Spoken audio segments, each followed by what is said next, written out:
Boa noite, galera. Boa noite a todos os nossos ouvintes, a todos os nossos internautas, seguidores aí do nosso YouTube, do nosso Facebook.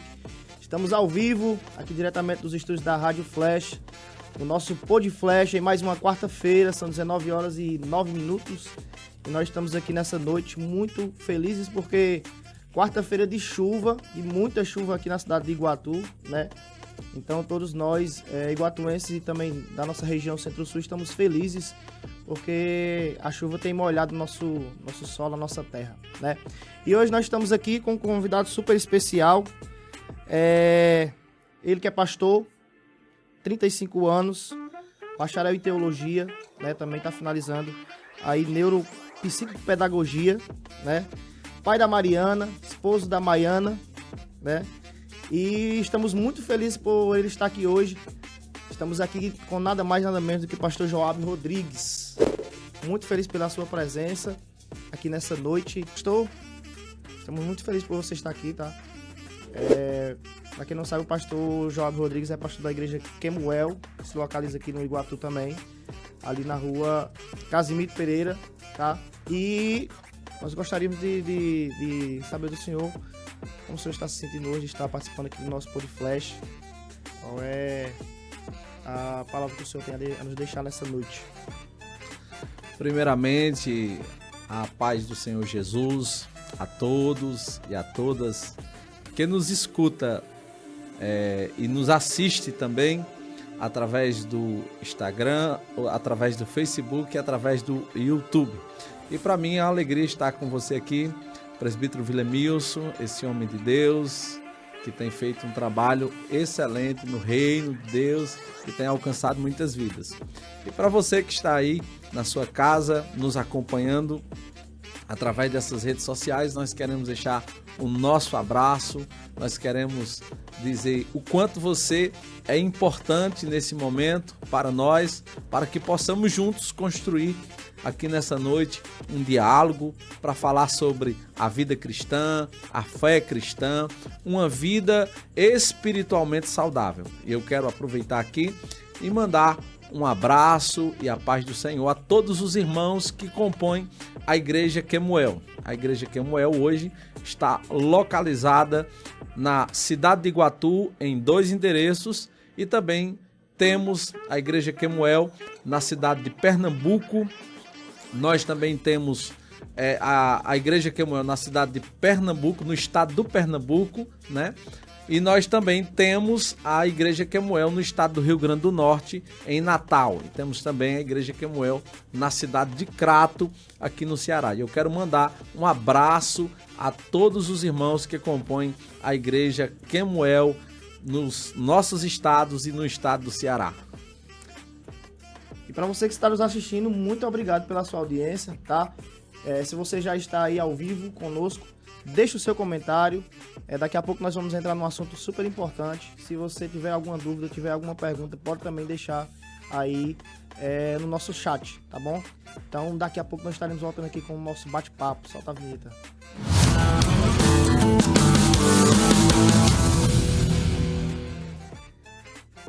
Estamos aqui muito alegres, muito felizes por mais uma noite, mais uma quarta-feira no nosso Pod Flash, né? Aos amigos que estão aí nos assistindo, estão ao vivo, compartilhe essa live, compartilhe nos seus grupos de WhatsApp, né? Com a sua família, compartilhe aí também para os seus amigos, tá? Para que mais pessoas venham estar ao vivo aí conosco. Se você ainda não segue a gente lá no nosso canal, tá? Já deixar aquele like lá. Lembrando, pessoal, que já temos cortes aí dos podcasts passados, com a Sandra e com o André, já temos cortes disponíveis para você estar assistindo lá, deixando aquele like, tá? E deixando o seu comentário, tá bom? E também estamos com uma página no Instagram, que já também vamos ter os cortes disponíveis lá também, tá bom? Então, como a gente havia falado, estamos aqui com o pastor Joab Rodrigues, né? Estamos muito felizes com a presença do senhor aqui. Antes da gente entrar no nosso assunto principal, né, que é espiritualidade saudável, a gente gostaria de ouvir um pouco sobre a sua história, né? O senhor é natural aqui de Iguatu, da cidade de Iguatu mesmo, né? E a gente queria ouvir um pouco da sua história, como foi a sua trajetória até aqui, até o pastorado, como foi um pouco aí da sua adolescência, um pouco da sua história. É isso aí, né? Somos aqui do Iguatu, Sou filho do poeta Chico Alves, da irmã Loura, como é conhecida. Meus irmãos hoje residem aqui na cidade de Iguatu, poeta Jonas Bezerra, poeta Joás Rodrigues, Edilardo, e eu tenho um irmão, pastor Joel, que está morando lá no Rio Grande do Sul, na cidade de Araricá. E nós somos de uma família de 5 irmãos. Logo no início não conhecíamos a Cristo, nem a sua palavra. E a minha mãe, a irmã Loura, foi a primeira a abraçar a fé. Teve como um grande pilar a minha tia, a tia Nilda, que foi uma grande influência para ela, de testemunho, de vida, de oração. E a minha mãe se entregou a Cristo num momento muito difícil da nossa família, quando o meu pai sofreu um acidente, teve que ir para Fortaleza. E naquele momento angustiante, a minha mãe foi para a igreja, conheceu a Cristo e entregou a sua vida a Ele. Então a minha mãe foi a pioneira da nossa casa. E depois, a gente ali já passando da fase já da adolescência para a juventude, a gente também foi conhecendo a igreja através da nossa mãe e conhecendo a Cristo. Começamos a ir para a igreja no ano de 2005, no ano de 2007, fevereiro de 2007, nós abraçamos a fé, entregamos a nossa vida a Jesus e passamos por aquele processo de novo convertido, de conhecer a Bíblia, ler a Bíblia, começar a ir para a igreja. E em 2009 nós descemos as águas do batismo, já bem firme, já conhecendo mais as Escrituras, e rapidamente nós nos tornamos pregadores da palavra de Deus, pregando a palavra na igreja, nas congregações, igrejas locais, e logo fomos crescendo dentro da igreja, né? No caso, a Assembleia de Deus, aonde passamos uma boa parte da nossa vida, onde tivemos os primeiros passos, né? Da fé, onde tivemos os primeiros passos do desenvolvimento no sentido da pregação, da liderança, do ensino. E a nossa vida era a igreja. Estávamos todos os dias na igreja, na casa do Senhor. E aí nos tornamos líderes de missões, líderes de jovens, e começamos a liderar todas as esferas da igreja, no sentido de estar ali cooperando com os irmãos e estarmos também à frente de alguns trabalhos. Em 2012, nós recebemos um convite do pastor Zezinho, aqui da cidade de Iguatu, da Assembleia de Deus, para liderar a UMAD no ano de 2012, juntamente com Gideão. E ficamos como vice-presidente da UMAD em 2012 e, de forma bem resumida, assumimos em 2013 a UMAD, ficamos até o final de 2015. 2015 nós assumimos a igreja 27 de novembro da Assembleia de Deus, saímos da UMAD e fomos para 27 de novembro. Da 27 de novembro, nós fomos para o Rio Grande do Norte, pastorear na cidade de João Câmara. Depois fomos para Natal e há 2 anos atrás nós regressamos à cidade de Iguatu por uma perda familiar, o falecimento da minha sogra, e nós retornamos para cuidar da família e também já trouxemos a igreja Quemuel conosco. E aí a igreja Quemuel já existia na cidade do Pernambuco, sob direção do meu irmão, pastor Joel Rodrigues, e também na cidade de Crato. E também aqui no Iguatu já tinha uma igreja Quemuel. E nós estávamos na igreja em Natal, transicionamos para Quemuel e ficou Quemuel em Natal e trouxemos a Quemuel para cá, hoje aonde já está próximo a se completar 2 anos, né, da igreja Quemuel aqui na cidade de Iguatu. Agora em abril, a igreja Quemuel aqui na cidade de Iguatu completa 2 anos, a igreja que nós estamos.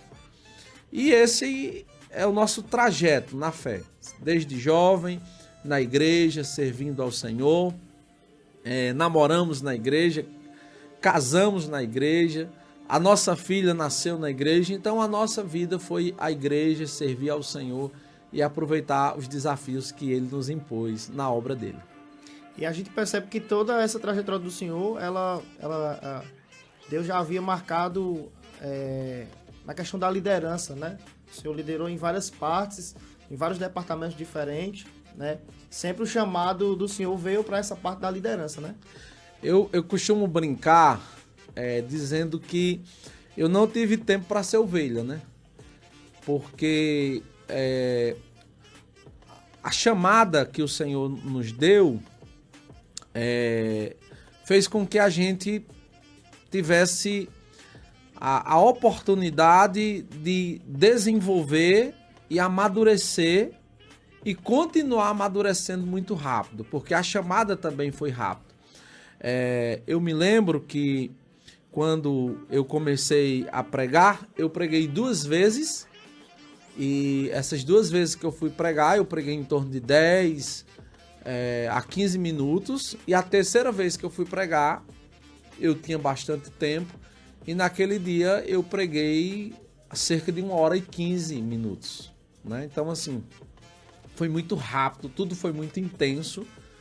A gente vivia literalmente dentro da igreja. Eu passei logo no início praticamente 10 anos, e desses 10 anos eu passava 20, 25, 26, 27 dias dentro da igreja. Então a gente viveu, como ainda vive, a igreja intensamente, né? E isso foi muito bom, porque toda a nossa juventude foi gasta no sentido positivo, né? Foi colocada dentro da casa do Senhor, onde aprendemos e estamos ainda continuamente aprendendo e amadurecendo todos os dias para servir melhor ao nosso Deus e servir melhor às pessoas que estão ao nosso lado. Muito interessante, né? E muito linda a história do Senhor, né? A trajetória do Senhor até aqui. E eu gostaria de saber, em toda essa trajetória, uma das experiências que o Senhor teve, assim, que mais impactou a vida do Senhor. Nós tivemos várias, né? Isso, com certeza, com certeza.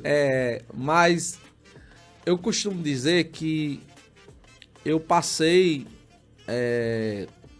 por 2 ou 3 conversões, né? E essas conversões nos levaram para rotas, né, diferentes, posicionamentos diferentes, né? A primeira conversão, aonde eu amava naquela época o futebol, os amigos, embora nunca fui um grande jogador de futebol, mas corri muito atrás de uma bola. E eu passei a amar a igreja, né, na mesma intensidade que eu vivia no futebol. E eu passei a amar a casa do Senhor, e eu passei a ter a casa do Senhor como a minha própria casa. A segunda conversão que eu tive, que me levou a uma rota diferente, foi quando Deus falou a primeira vez comigo, né, ainda jovem, sobre o ministério. É uma história até um pouco engraçada, e eu conto sempre que eu fui para a igreja naquele período atrás de arrumar uma namorada. Porque eu era jovem, estava saindo, né, daquele contexto que eu vivia com outros jovens, amizades com jovens que não eram da igreja. E eu, na minha inocência, né, disse: se eu arrumar uma namorada na igreja, eu acredito que eu vou ser crente, vou ser mais fiel a Deus e vou estar mais na igreja. Esse foi o meu pensamento. E a minha mãe foi convidada para participar de uma festividade de mulheres, de senhoras, na Assembleia de Deus da Vila Coqueiro. E naquele dia o pregador era o pastor Josué, que era pastor da cidade da Assembleia de Deus do Cedro. Hoje eu acredito que ele está em Sobral. E eu fui para aquele culto e eu fiquei pensando, se eu arrumar uma namorada, eu acredito que eu vou ser mais crente. E eu passei o culto todinho ali, né? Olhando para uma, para outra, olhando para jovens que sentavam no conjunto. E quando foi no finalzinho, o pastor disse, quem quiser receber uma oração, vem aqui para frente. E eu disse, eu vou para frente, porque pelo menos lá eu vou ficar mais perto das meninas, né? E naquele momento, né? Para quem sabe o que eu estou falando, Deus tomou uma irmã, né? Em línguas, e colocou a mão na minha cabeça e começou a falar. E o pastor que estava pregando no culto, o pastor Josué, começou a interpretar. E a irmã falava em línguas que eu não entendia e o pastor interpretava. Estou eu separando para o ministério. E naquela mesma hora eu perguntei, mas o que é ministério? E aí a irmã fala em língua e o pastor responde, será pastor de ovelhas. E aí, a partir daquele momento, né, que foi para mim muito forte, quase que eu não parava de chorar após esse momento, era algo muito forte, e a partir daquele momento eu tive a certeza no coração que eu ia me tornar um pastor ou ser um pastor por uma promessa. Então esse foi um dos momentos marcantes e que realmente naquele momento me trouxe uma consciência de que eu tinha um chamado. Não sabia como, nem quando, nem onde, mas eu sabia que eu tinha uma promessa de Deus. Amém, pastor. Amém. E a gente... Hoje o senhor pastoreia a igreja de Quemuel, né? E a gente sabe que quando o senhor foi para Natal, foi toda uma questão de uma mudança, né? Porque o senhor saiu da Assembleia de Deus para uma denominação mais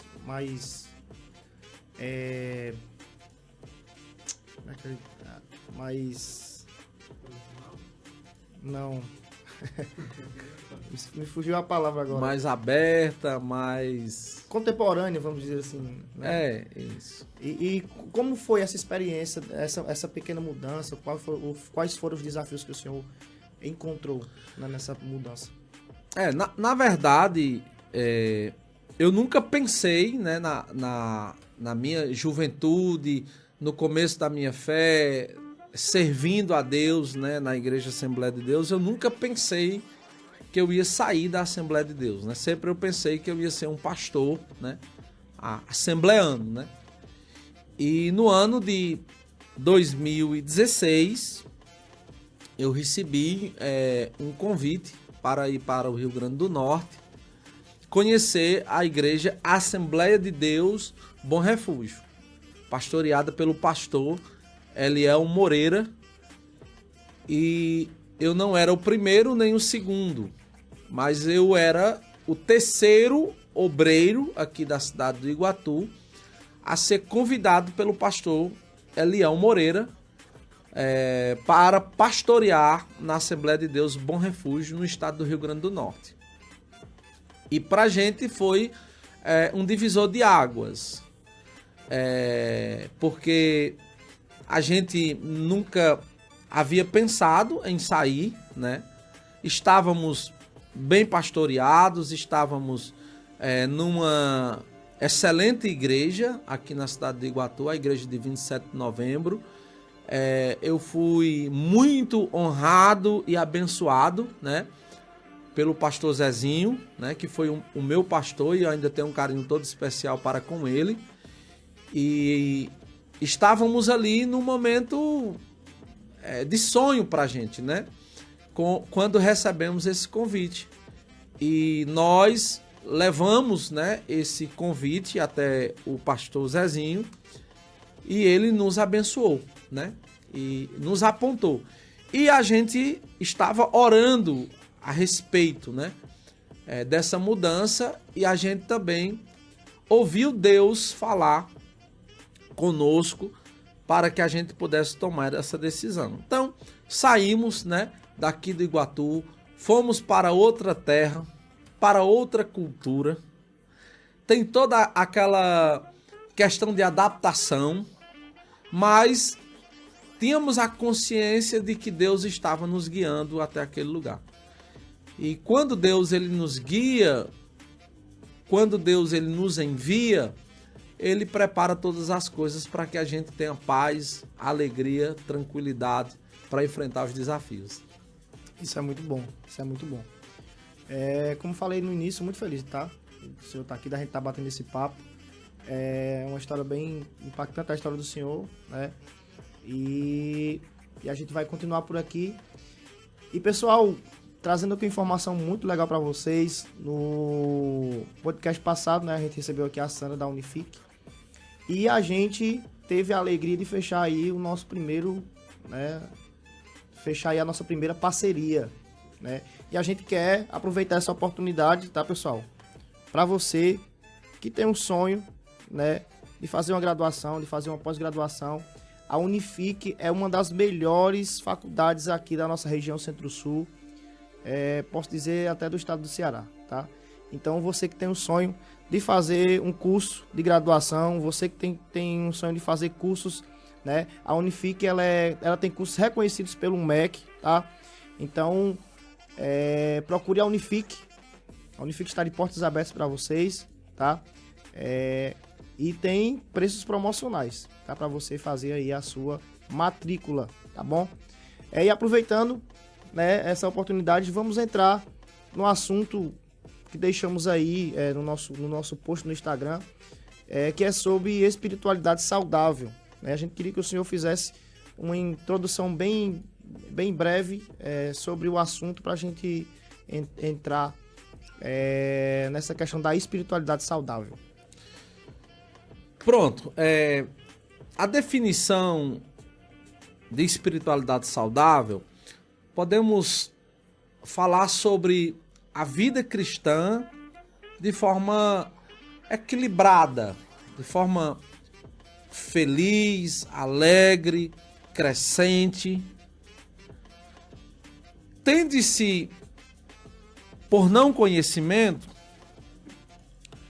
viver-se em uma espiritualidade doentia. Então, para definirmos espiritualidade saudável, podemos também definir uma espiritualidade não saudável. As pessoas que desenvolvem uma espiritualidade não saudável, ela tem algumas características. Uma delas é não amar a si mesmo, não amar ao próximo e não amar a Deus. Ela pode estar mais preocupada em fazer para Deus do que estar com Deus.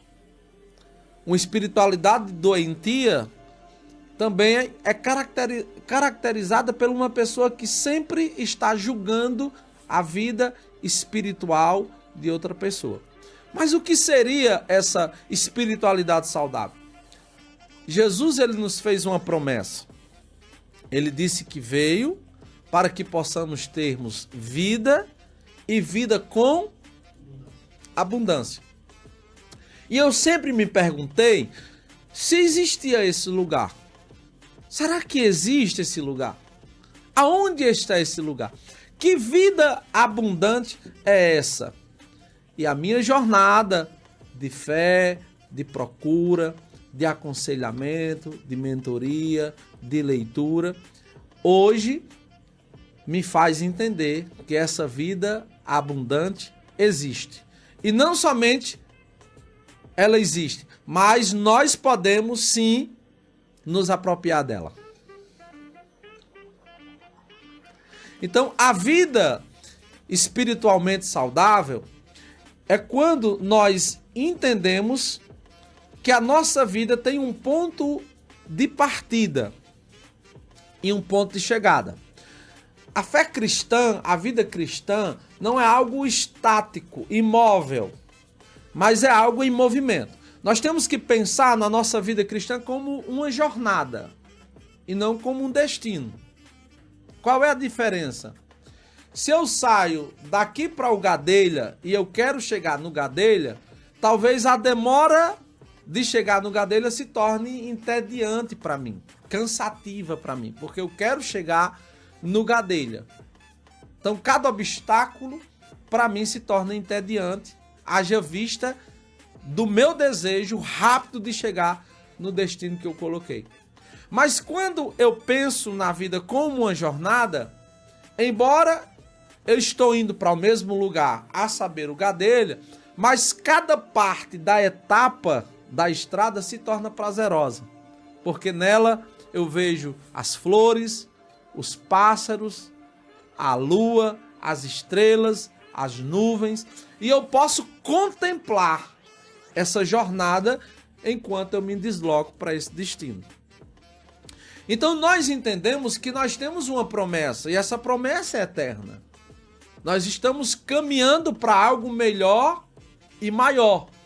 Todos nós somos unânimes se alguém perguntar: você deseja ir para a eternidade hoje? Gozar dos frutos? Você deseja o retorno de Jesus e o estabelecimento do governo dos céus, da terra prometida? Todo mundo vai dizer sim, eu desejo, eu quero, né? Porém, esse destino não pode se tornar entediante porque nós temos uma jornada. E é sobre essa jornada que nós precisamos desenvolver uma vida espiritualmente saudável. Digamos que aproveitar as coisas mais simples da vida, né? Justamente. Nós precisamos entender que essa vida cristã, ela passa por processos. E para que a gente tenha essa espiritualidade saudável, a gente precisa ter um ponto de partida. No caso, Deus. Então tudo começa por Deus. Tudo vem de Deus. Deus é o princípio da vida. Então eu recebo de Deus. E à medida que eu recebo de Deus, eu sou transformado por Deus.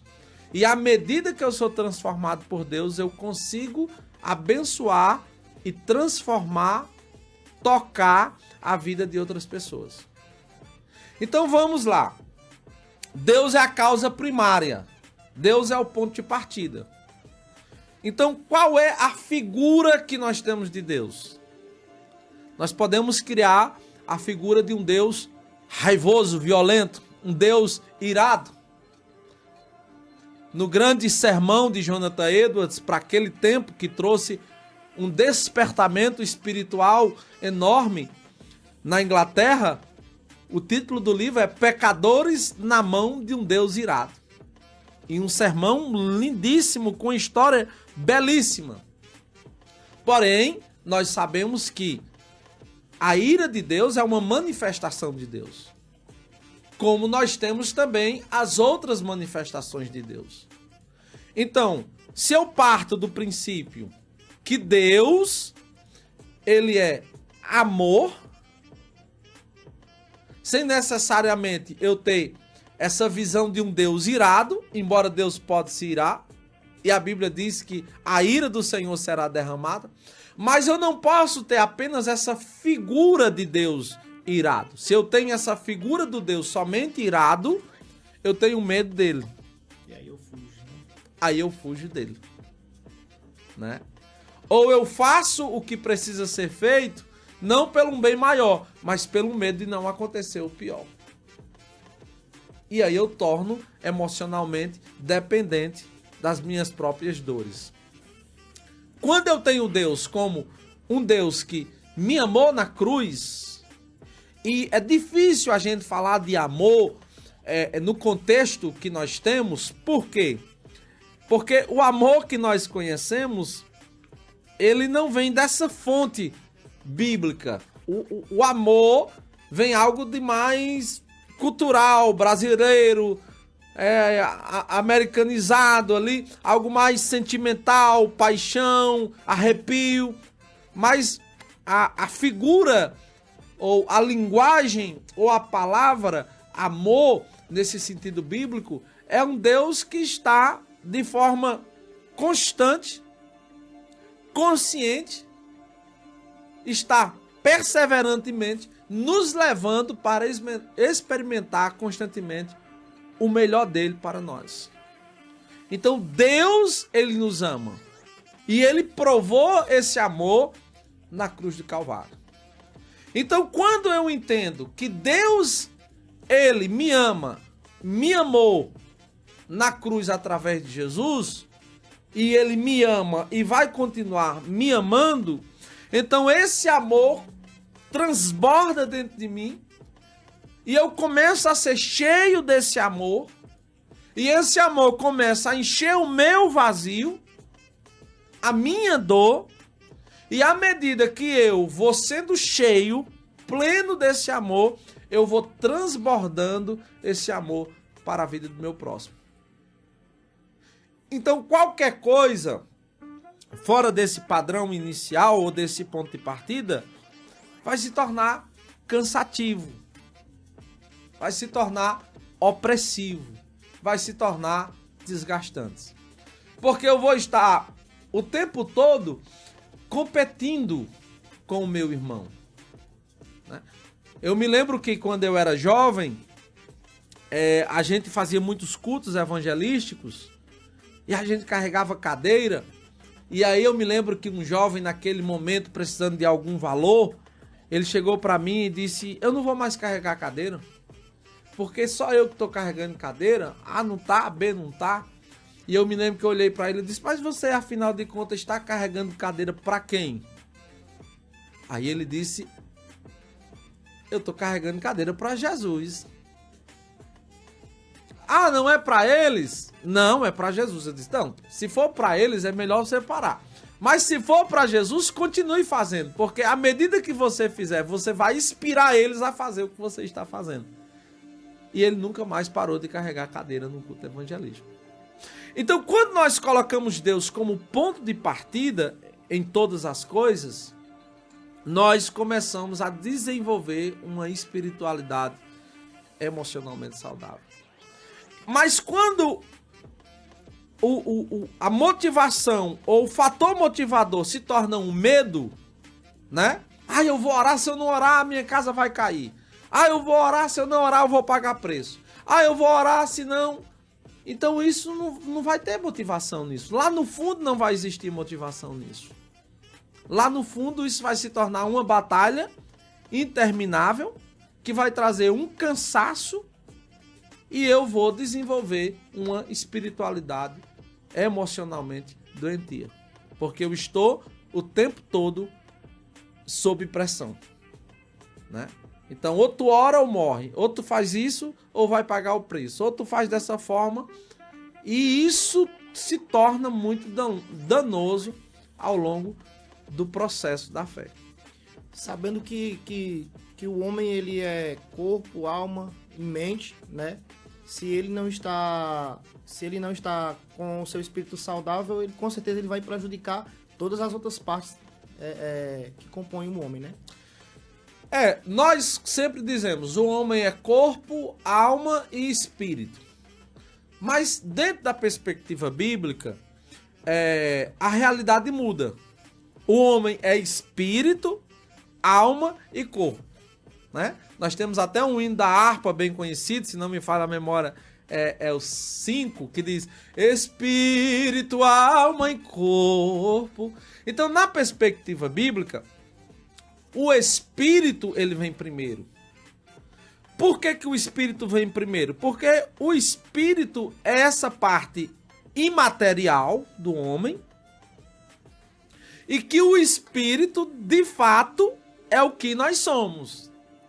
Então, em uma frase mais simplificada, nós somos um espírito, que temos uma alma, que temos emoções e que temos um corpo. Nós somos um espírito que habitamos dentro do corpo. Então, se nós entendermos que a nossa saúde, ela parte da nossa vida espiritual, porque a nossa vida espiritual, ela parte da essência. Viemos de quem? De Deus. Eu disse outro dia, nós temos uma concorrência, né, na carreira da fecundação de 4 milhões. Então, se a gente pegar cientificamente o nascimento é um milagre. Eu tenho uma filha com 5 anos. Vai fazer agora 5 anos. E eu passei 5 anos casado sem ter filho. Então, se nós olharmos tantas oportunidades que a minha esposa teve de engravidar e não engravidou, e de fato ela engravidou depois de 5 anos e agora está quase 5 anos de novo para ela engravidar, então quem nasce de um privilégio imensurável. A vida é um milagre. Viver, existir, estar aqui hoje é um milagre. É um milagre. Então nós entendemos essa vida partindo de quem? De Deus. Deus me escolheu. Eu vim de Deus. Eu sou um projeto de Deus. Eu estou aqui porque Deus me trouxe aqui. Então, a partir do momento que eu trabalho o meu espírito, eu trabalho o meu propósito. Eu falava com a psicóloga, brincando com ela, esses dias, lá na Unifique, no evento que tivemos, que eu posso ir para um psicólogo porque eu não consigo dizer não a ninguém. E o psicólogo vai me ajudar a dizer não. E se eu não tiver cuidado, daqui a pouco eu estou dizendo não para tudo. E aí depois eu vou pro psicólogo dizer, agora me ajuda, que eu só digo não, me ajuda a dizer sim, né? Claro, isso é uma brincadeira, os psicólogos são pessoas altamente capacitadas e preparadas para alinhar as nossas emoções. Agora, o que eu estou querendo dizer é que no espírito há um parâmetro, há um fundamento, e esse fundamento é Cristo. Jesus Cristo é o nosso maior exemplo, né? O apóstolo Paulo disse, sede imitadores de Cristo. Assim como ele era, a ponto de ele dizer, sede meus imitadores, como eu sou imitador de Cristo. Então, a espiritualidade saudável, ela parte de Jesus como o centro da vida interior. Então, qual é o meu maior desafio? É ver como Jesus via. É ouvir como Jesus ouvia. É falar como Jesus falava. Como já diz Auguste Cury, né? Ao estudar Jesus de forma psicológica, ele viu que Jesus foi o homem mais saudável emocionalmente que já pisou aqui na Terra. Jesus era claro nas suas ideias. Jesus sabia da onde ele tinha vindo. Jesus sabia o que ele estava fazendo. Jesus sabia o que ele ia fazer. Então Jesus tinha um plano claro, detalhado. E a forma como ele tocava as pessoas entendendo esse propósito. Ele era capaz de receber um beijo de Judas, que era um sinal da sua traição, e dizer, meu amigo. A capacidade de entender que o Judas fazia parte desse grande propósito de vida enquanto ele estava aqui na Terra. Porque ele sabia a sua origem e ele sabia para onde ele estava indo. Então, a espiritualidade saudável, ela parte de Jesus Cristo, ou Deus, como a nossa fonte de vida interior e espiritual. Jesus é esse caminho, esta verdade e esta vida.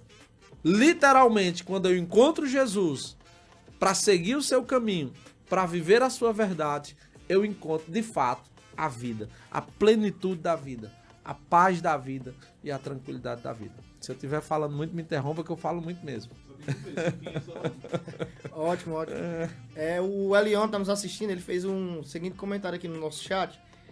Inclusive é desse livro que daqui a pouco o pastor vai mostrar pra gente, que eu dei uma lida por cima hoje pela tarde.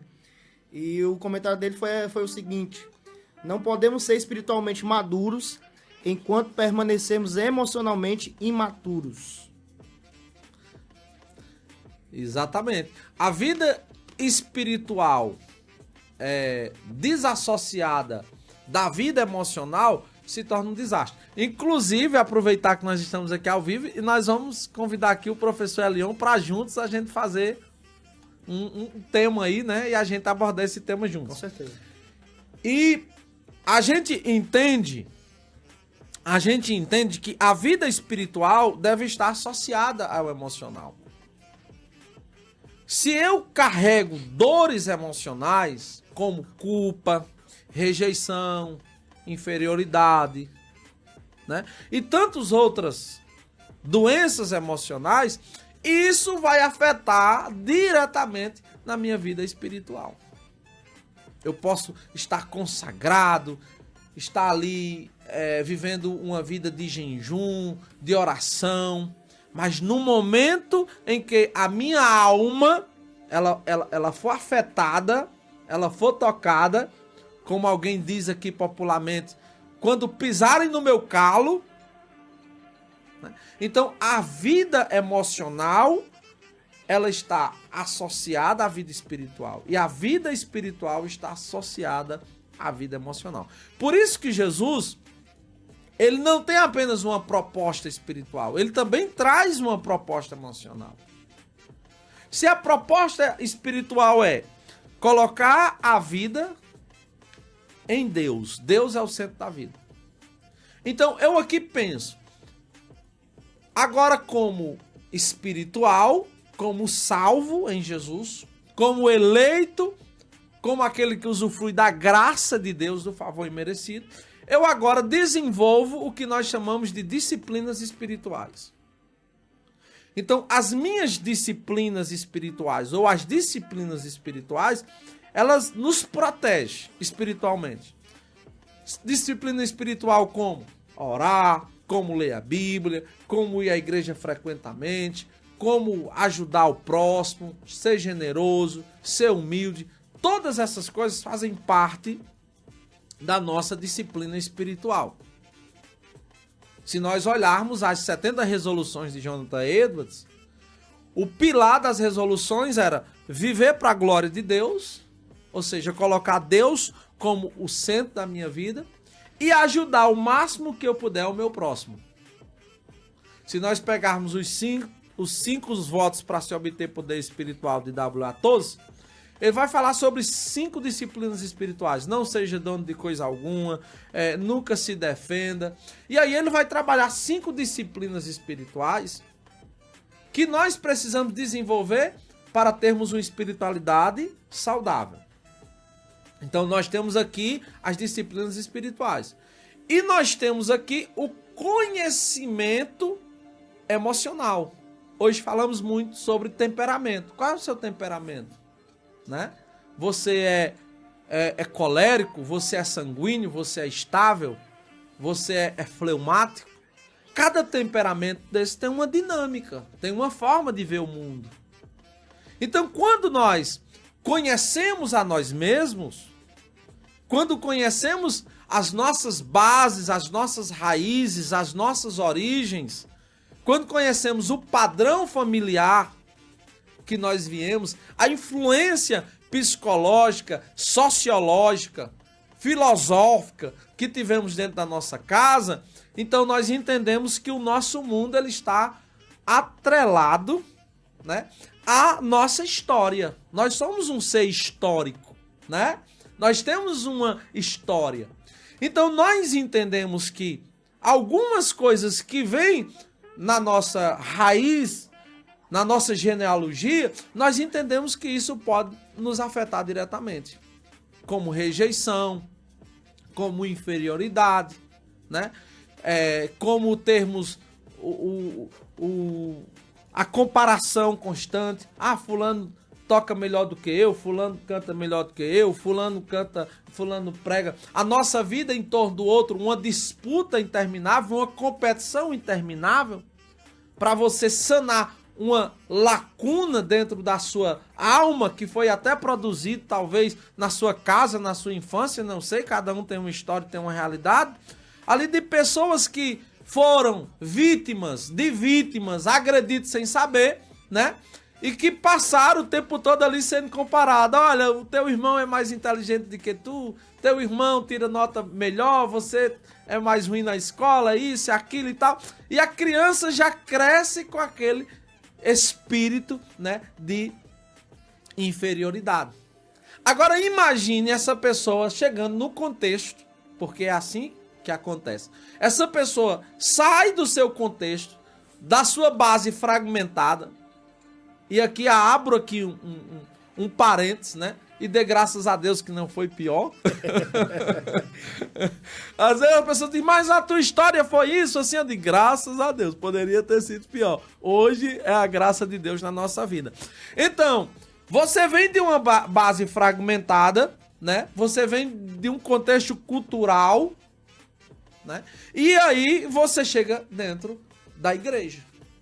E se você não tiver o cuidado, se não for uma pessoa ensinável, você traz o mesmo problema para dentro da comunidade que você está. Ou a igreja, ou o seu trabalho, enfim, né?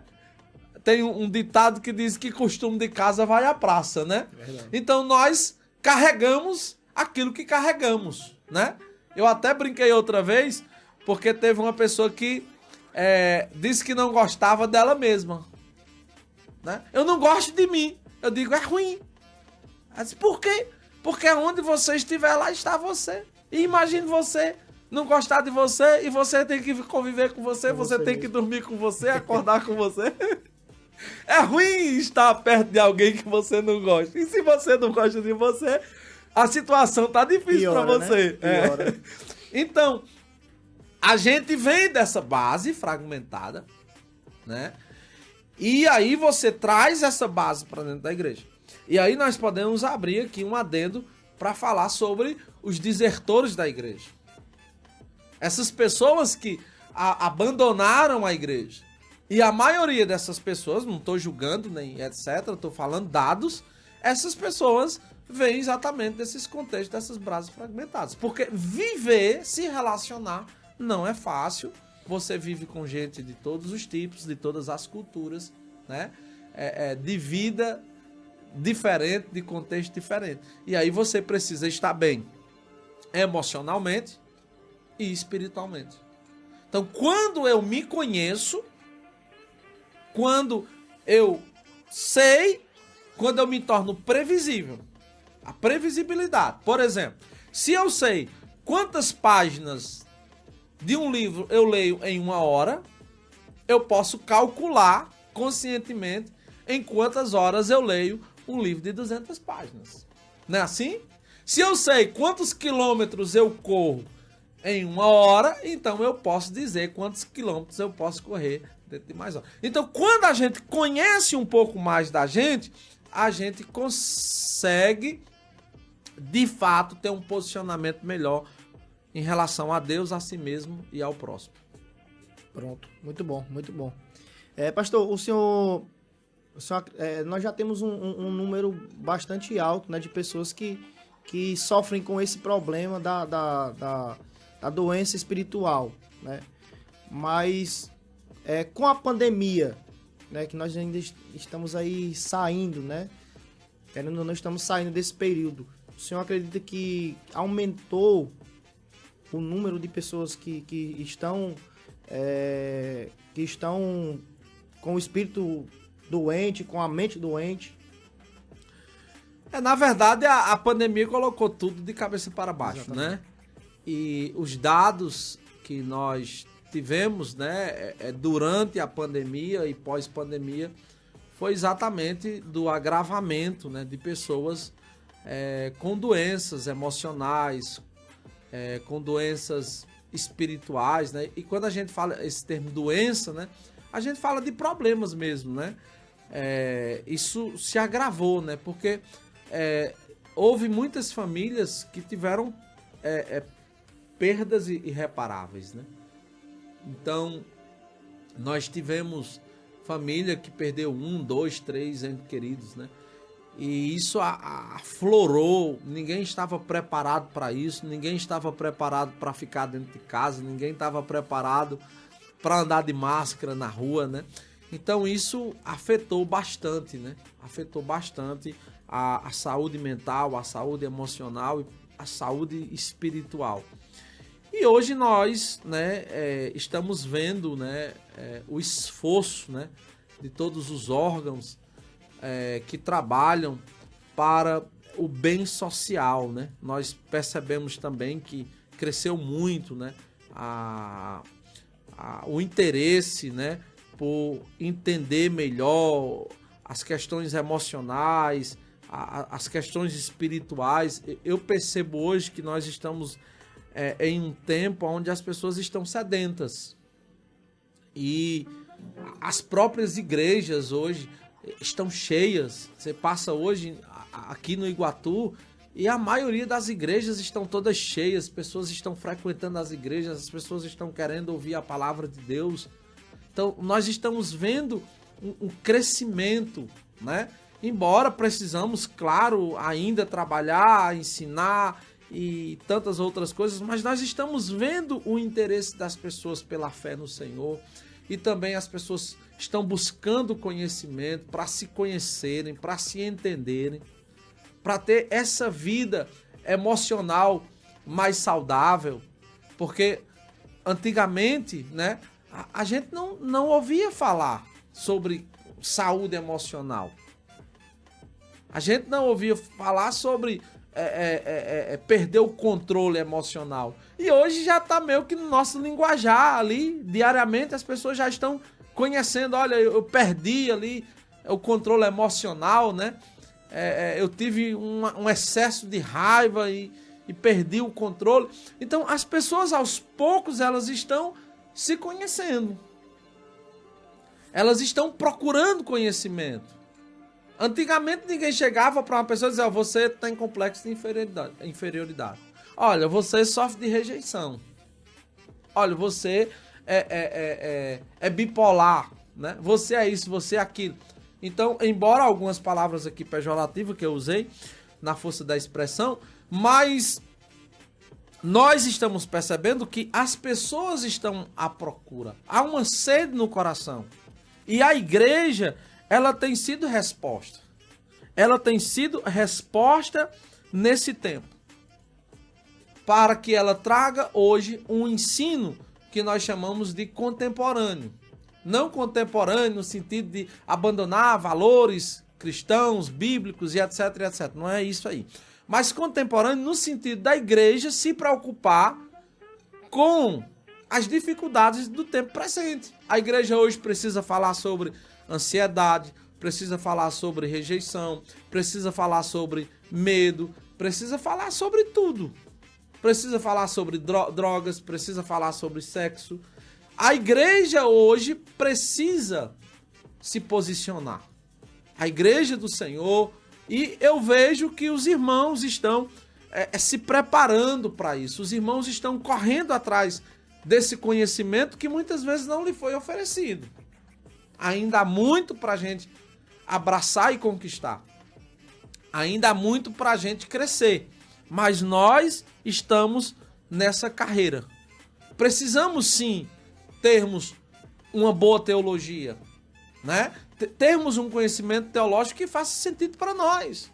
Nós temos algumas linhas já definidas pela teologia, nós temos o calvinismo, nós temos o arminianismo, nós temos o movimento wesleyano, nós temos Lutero, nós temos Spurgeon, nós temos algumas correntes teológicas, uma base, não é obrigado você seguir tudo, mas você tem ali uma base teológica para que na hora que você precise, você tenha uma teologia que faça sentido para você. Uma teologia que lhe traga consolo, conforto, paz, vontade de prosseguir, vontade de aprender mais, vontade de crescer mais no Senhor. Então, essas informações e essa transformação que vem dessas informações, elas são necessárias para que a gente possa viver uma espiritualidade saudável. Você falou naquele momento, qual foi um momento que nos marcou, a gente teve vários momentos, mas outro momento que mudou a minha história foi no dia que eu entendi a cruz de Jesus. No dia que eu entendi o perdão de Jesus, no dia que eu entendi a justificação que Jesus me ofereceu na cruz. Então, no dia que eu entendi a justificação pela fé, foi um divisor de águas na minha vida.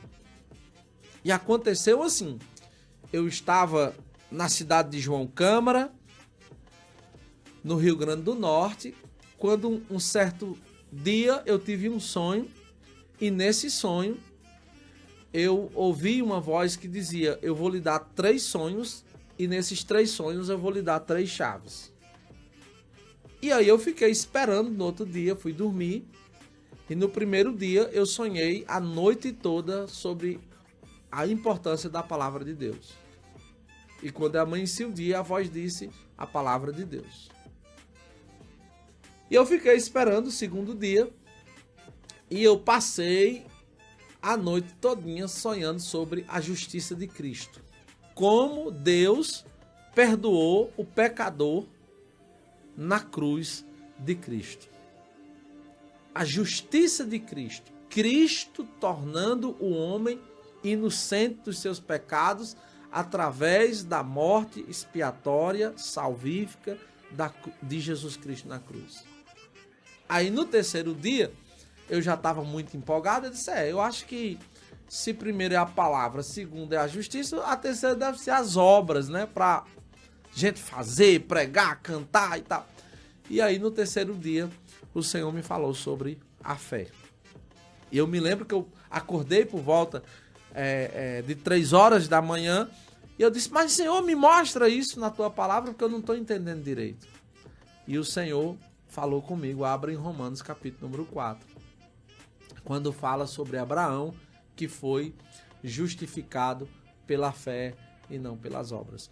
Então, quando nós entendemos que a palavra de Deus é o que nos traz vida, e que esta palavra nos justificou através do sacrifício perfeito de Cristo, eu sempre digo, os meus pecados foram perdoados, estão sendo perdoados e serão perdoados no dia da ressurreição. Então, quando nós entendemos a justiça de Cristo, que não há mérito nosso, mas o mérito é de Jesus, eu não vou para o céu porque eu oro, porque eu jejum, porque eu leio a Bíblia, porque eu vou... Não, isso faz parte de quem eu já sou. Se eu sou um salvo, eu vou estar onde? Eu vou viver como? Né? Então, se eu sou um comerciante, é porque eu estou envolvido com o comércio, né? Então, aonde você encontra um comerciante? No comércio. Aonde você encontra um radialista? Na rádio. Onde você encontra um policial? Então, eles fazem aqui porque eles são. Então, quando eu entendo que eu fui salvo, estou sendo e serei salvo por Jesus, então eu vou viver como salvo. Mas nada do que eu faça pode me garantir a salvação. Não foi o que Jesus disse? Naquele último dia vão dizer, mas Senhor, eu curei enfermo, eu expulsei demônio, eu preguei a tua palavra. E Jesus disse, sim, mas eu não conheço vocês. Porque as razões pelas quais vocês faziam não era a minha razão. Eu não tenho intimidade com vocês. Vocês faziam por quê? Para quê? Para quem? Então, a essência nos leva a fazer aquilo que a gente deseja fazer ou precisa fazer. E não eu fazer para que eu tenha. Eu sempre digo que quando eu chegar na porta do céu e alguém perguntar, né, falando aqui de forma figurada, e alguém perguntar, por que você acha que você vai entrar no céu? Eu digo, não, porque Jesus morreu na cruz por mim, o mérito não é meu. Nós precisamos entender que o mérito não é nosso. Eu não estou dizendo que eu vou ficar me balançando numa rede e vou viver de qualquer jeito. Não. Aí é outro problema. Eu estou dizendo que eu faço o que eu faço porque eu já fui salvo na pessoa bendita de Jesus, justificado por Jesus. Então o que eu faço é apenas uma parcela tão mínima diante daquilo que Jesus fez na cruz por mim. Então essa teologia, esse conhecimento teológico claro da graça de Deus, da justificação, da santificação, nos traz uma paz, uma alegria, uma espiritualidade saudável. Às vezes eu estou no meio daquela turbulência da vida, um problema ou outro. Aí eu vou lá pro meu quarto, tranco a minha porta, começo a orar, falar em secreto com meu pai. E eu me lembro que eu tive o privilégio de nascer, de vencer a maratona, e que eu tenho a promessa de, além de viver nesta vida, viver eternamente com Jesus. Irmão, aí eu dou um chute na tristeza, na angústia, na aflição, e eu renovo as minhas forças e continuo lutando e vivendo e estabelecendo o reino de Deus. É sobre isso. É sobre isso. É quem nós somos em Deus. É aonde estamos em Deus. Deus é o nosso ponto de partida. E nós saímos dele e estamos voltando para ele. Esse mundo é apenas uma passagem. É apenas algo que nós estamos aqui para conhecer, amar e servir a Deus, aquele que nós amaremos, conheceremos e serviremos de eternidade a eternidade. É sobre isso que nos dá paz, que nos dá tranquilidade. Eu me lembro que toda receita de qualquer coisa na igreja, qualquer problema que a gente tinha na igreja, o remédio era o mesmo, jejum e oração, jejum e oração. E a gente jejuava 2, 3 dias só na água. E a gente ficava ali correndo para um lado e para o outro. E irmão, e cuidado, senão... eu tinha medo. Eu sempre digo que eu tinha medo até de ir para o céu, né? Porque teve um irmão que disse que lá no céu a gente passava a eternidade e a eternidade baixando a coluna e dizendo glória a Deus, glória a Deus. Eu disse, não, irmão, não quero ir para o céu desse jeito aí não. Então, a forma que nós temos carregado os nossos valores é a forma que nós temos desenvolvido a nossa espiritualidade. É a forma como nós estamos vendo o mundo, é a forma como nós estamos vendo as pessoas. A partir de quê e de quem? A espiritualidade saudável coloca Jesus como centro. Uma vez eu estava conversando com alguém, eu gosto de usar esse exemplo porque a realidade já foi nossa e é de muitos que estão nos ouvindo agora. Quando ele me perguntou, ele disse, pastor, na igreja o senhor encontrou muitas pessoas boas? Eu disse, encontrei muitas pessoas boas. Aí ele disse, na igreja o senhor encontrou muitas pessoas ruins? Eu disse, encontrei também. E ele disse, mas aquelas pessoas, pastor, que pisou lá no seu calo lá, o que é que o senhor tem a dizer? Eu digo, meu irmão, eu fui perdoado por Jesus. E eu perdoei. E eu espero que quem eu também pisei no calo, que eu não sou uma figura boa, eu espero que me perdoe também, né? Então, quando a gente coloca a nossa vida em Cristo, a gente entende a nossa limitação. Um irmão uma vez me perguntou, pastor, aqueles 2 irmãos que ficaram arranhados, morreram os 2 quando chegaram no céu. Eu digo, vão olhar um pro outro e dizer, nós já éramos 2 crentes ruins lá na terra. Porque a Bíblia diz que nós vamos morrer em corrupção. A Bíblia está dizendo lá em Coríntios que semeia-se em corrupção, colherá em corrupção. Então, nós estamos aqui num estágio e vamos ser transformados totalmente e plenamente. Mas nós ainda estamos nesse processo. E nós podemos hoje buscar viver a santidade, a vida separada, consagrada a Deus. Mas nós temos que entender que nós estamos em um processo, em uma jornada. Né? Então você que está aí nos assistindo, nos ouvindo, nos assistindo, é necessário você entender isso. Você precisa viver uma consciência de graça, de um favor imerecido, de um amor que foi derramado. Tem gente que usa a própria teologia para se autocondenar, para se autodestruir. Usa os próprios recursos bíblicos para se condenar, se destruir, se cortar, se ferir. Nós precisamos, sobretudo, entendermos que nós estamos debaixo da graça de Deus. É esta graça que vai nos fazer ser tudo aquilo que Deus deseja que eu seja, que você seja. Então, use a graça. Converse com o seu coração, com sua alma, com o Senhor. Veja a sua vida como uma pedagogia constante, como um aprendizado constante, como uma transformação constante.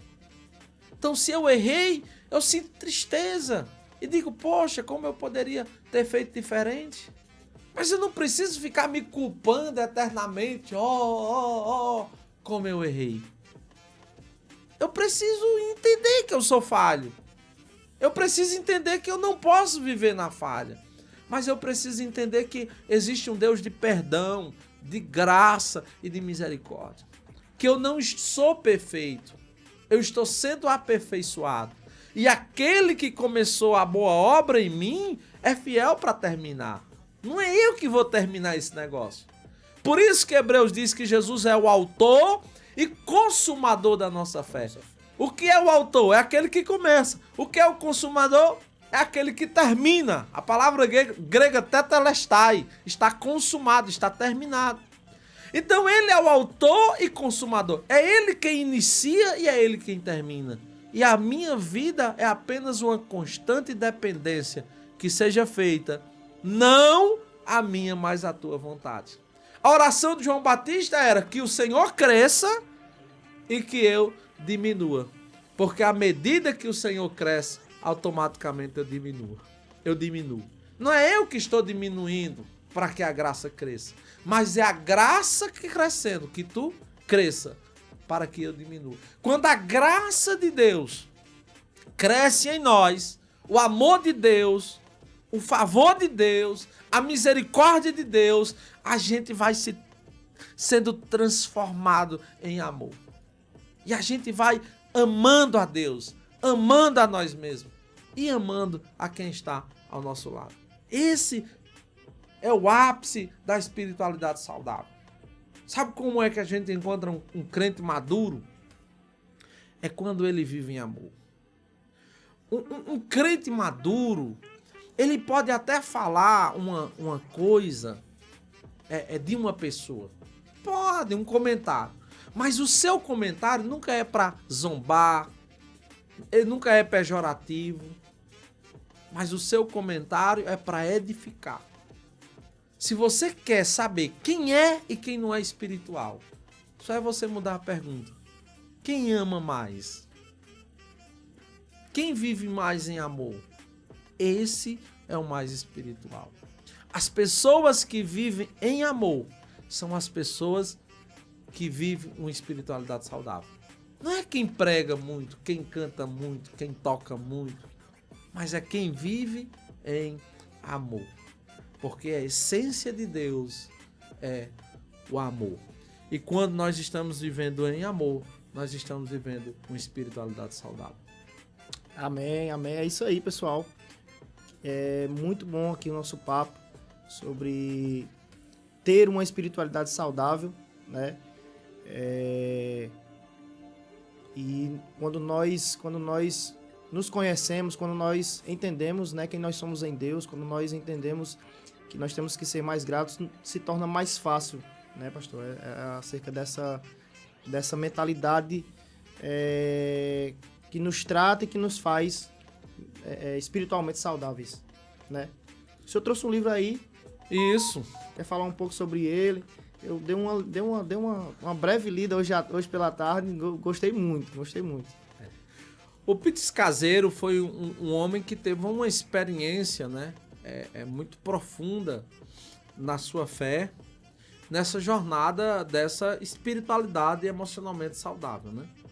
Ele conta a sua história, a sua vida, e esse livro, né, como tantos outros, né, nessa área, é uma ferramenta poderosa, né, para que a gente entenda o nosso mundo dentro da perspectiva de onde viemos e como podemos, né, transformar a nossa vida dentro de um conhecimento de Cristo e vivermos uma vida emocional e espiritual de forma saudável. Então, é um homem como nós que enfrentou o que ele chama de muralha, né?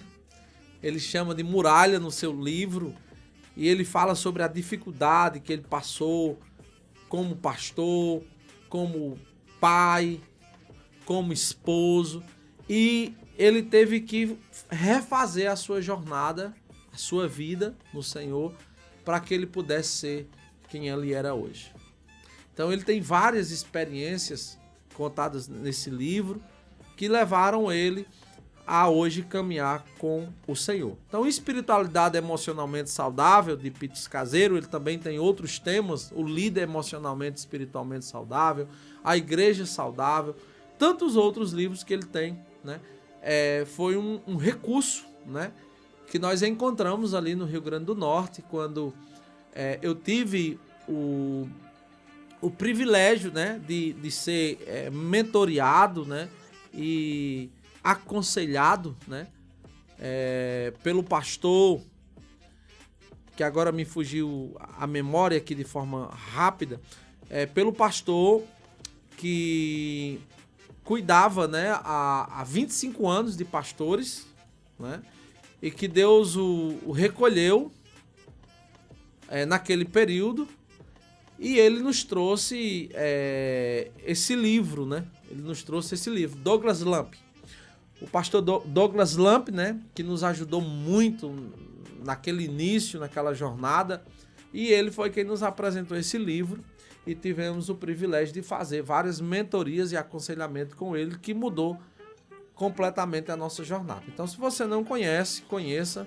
Tem vários vídeos também na internet que podem lhe auxiliar, mas esse é o dia de você dar um pontapé para viver uma vida espiritual, uma vida emocional, uma vida física de forma saudável para a glória de Deus. É isso aí, pessoal.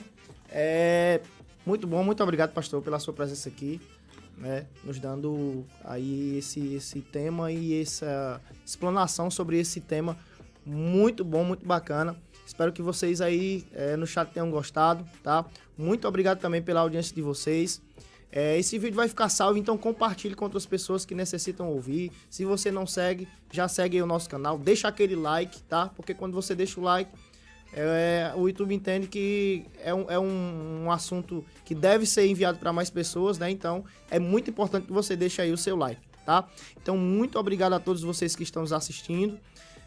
Quarta-feira que vem nós estaremos aqui mais uma vez e iremos marcar com certeza um outro papo aí, né? Eu, você, eu, o senhor e o Elion, né? Com certeza iremos marcar. E a nossa palavra ao senhor hoje é gratidão. Muito obrigado, né, presbítero Vilemilson, aqui toda a equipe da rádio que tem nos recebido com muita alegria. E eu quero aproveitar esse momento para convidar você a conhecer, né, uma das nossas igrejas, Quemuel. Nós somos uma igreja bíblica, nós somos uma igreja contemporânea, acolhedora, presente na cidade e missional. Se você não conhece ainda, vem conhecer. Aqui na cidade de Iguatu, nós temos PGMs, pequenos grupos multiplicadores nas terças-feiras, culto profético às quintas-feiras e no domingo às 18h30 é o nosso grande culto de adoração. Venha conhecer, com certeza você será muito bem acolhido e amado na nossa casa. E é isso aí, pessoal, né? O convite está feito a todos vocês e nós ficamos por aqui em mais um episódio do nosso Pod Flash. Quarta-feira estaremos aqui novamente, já temos uma convidada, inclusive, convidada, né, para estar aqui na quarta-feira que vem. E deixar para vocês, pessoal, o Pod Flash é um podcast que a gente vai trazer aqui pessoas normais com histórias interessantes, né, histórias que impactam a nossa vida e também com temas, né. Então a gente fica por aqui.